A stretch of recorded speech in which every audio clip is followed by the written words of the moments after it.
Peace be with you and with your spirit. Welcome to our next portion in our Nature Mysticism mini episodes. So now I want to discuss another key theme when it comes to the mystics and how they approach nature. I'm also saying mystics, but by and large, this is kind of general Christianity. So another concept here is that nature becomes divinized. Or to put it a little better, nature becomes even more divinized through Christ's arrival, through his incarnation. So the concept that Christ's incarnation divinized all of creation, that's intriguing, but it's also very traditional. You'll see this throughout theology, throughout saints, throughout church fathers. And essentially the teaching is as follows. Since the divine logos, which is the inspiration, the icon, the prototype for all of creation, since it became flesh, God's presence in the realm alone, in some ways, glorified it and blessed it. Or at the very least, now nature and matter has a new frame of importance in the world. And this does make sense from what we've seen in the Old Testament and other scriptural, apocryphal, and non-texts where God is too powerful for us to see. So this discusses the power of God, and now God is taking flesh. So God merely experiencing and seeing nature, even the nature he didn't see, is still becoming divinized merely by his presence on earth.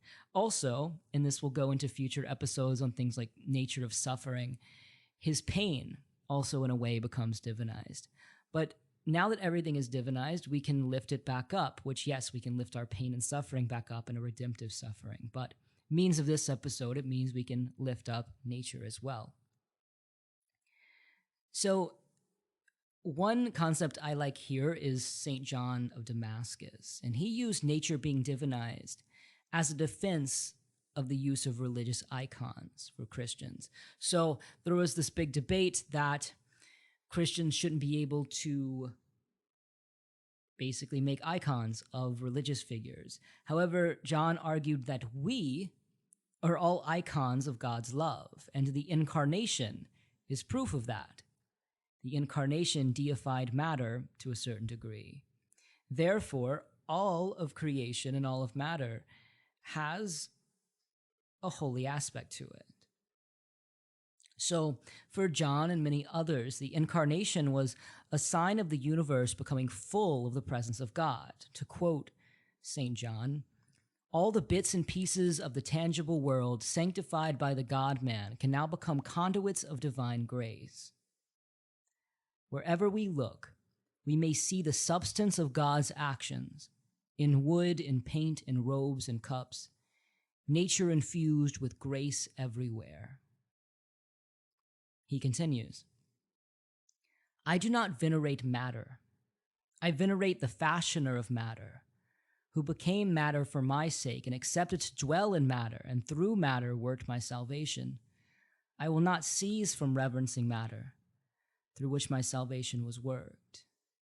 And some were quick to call pantheism. However, John replied, just as iron plunged in fire does not become fire by nature, but by union and burning and participation, so what is deified does not become God by nature, but by participation.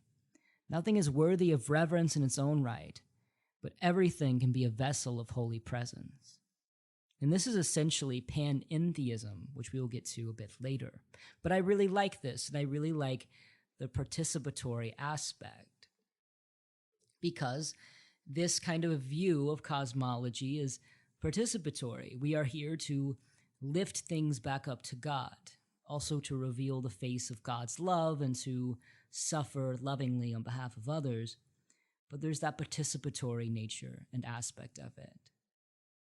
And here he also mirrors this concept that all of nature, all of matter, is a vessel for God. And this is kind of a fun fact. I didn't know where else to put it in this little mini series. But there is this concept, and again, it is mostly artistic and poetic. It's not really doctrinal. And it occurs around the resurrection rather than the incarnation. But you'll read some accounts of Christ's death and resurrection, and there are things like an eclipse happening or an earthquake or all these natural disasters. And in some lore, this was because during the fall, some demons or pagans or pagan gods or fallen angels, they would man the sun, moon, and stars. But after Christ's defeat of hell, now the saints and angels are the ones controlling the sun, moon, and stars. So again, this is just a poetic rendering. It's never been doctrinal. In fact, I think there's probably some issues in saying that demons were controlling the moon and sun. But you see this in art sometimes. Sometimes in art, you will see how the sun and moon on Christ's death on Mount Golgotha, they'll have a face, and that's usually what it's tying to. Just thought I'd throw that one in there. And again, it was always poetic, artistic. It was never a true teaching. So the main takeaway about nature being divinized is that God's prototype for all of creation, his logos, his inspiration, it entered earth as Christ and sanctified it merely by existing here. And some, like Bonaventure and Irenaeus, they would say that Christ's incarnation would have occurred regardless of the fall. So God's logos coming to earth was always intended to be a cosmic and sanctifying event in God's plan. The death and resurrection likely would have been different if it wouldn't have occurred at all. And it may have been just a friendly, we're now going to go back to be with the Father. I'm not sure. We don't know what would have happened, but regardless, the plan all along was for the Logos to come and sanctify all of matter and creation in some way. So in this mini episode, I also want to talk about pantheism and panentheism. So I sometimes get asked about animism and pantheism within Christianity, and if it's applicable. Sometimes I'll see people say they're a Christian animist or a pantheist, and then I talk to them and it turns out they're a panentheist, which just means they're a Christian. So let's talk about what all these terms mean. First, I think that people get these three terms confused because they can all be quite similar. They can even work together. So, by the way, I am giving you the most basic definition. Please, no hate mail about how I'm oversimplifying, because I am oversimplifying, but we can't be here all day. So, the simplified definition of these terms: animism is the belief that all things have a soul or spiritual essence. Pantheism is a belief that all things are God, or on the same level as God. Panentheism is the belief that God is within all things. So let's start with animism. Like I said, animism especially is a blanket term. So I'm approaching it from the most basic definition of matter has souls of some kind. So the early church did believe, and the church now still does, that plants and animals have souls because they're animated beings. The debate, though, comes in about what is the substance of this soul and how the plant souls differ from the animal souls, which differ from the human souls. That's always been the discussion. So animism is often very specific that the soul of matter differs from one another. So they're not related at all. Essentially, the beliefs are that they are all going to be very different. So it's hard, therefore, to place animism within the system of Abrahamic spirituality, because the souls in Christianity all work together, because they're all related due to their relationship with the Trinity. I want to note here, some animists wouldn't say soul, instead they would say spiritual substance. And depending on how we define spiritual substance, really would dictate our entire discussion on animism. So this one's kind of tricky. But let's move on, because I think you'll see where I'm going with this.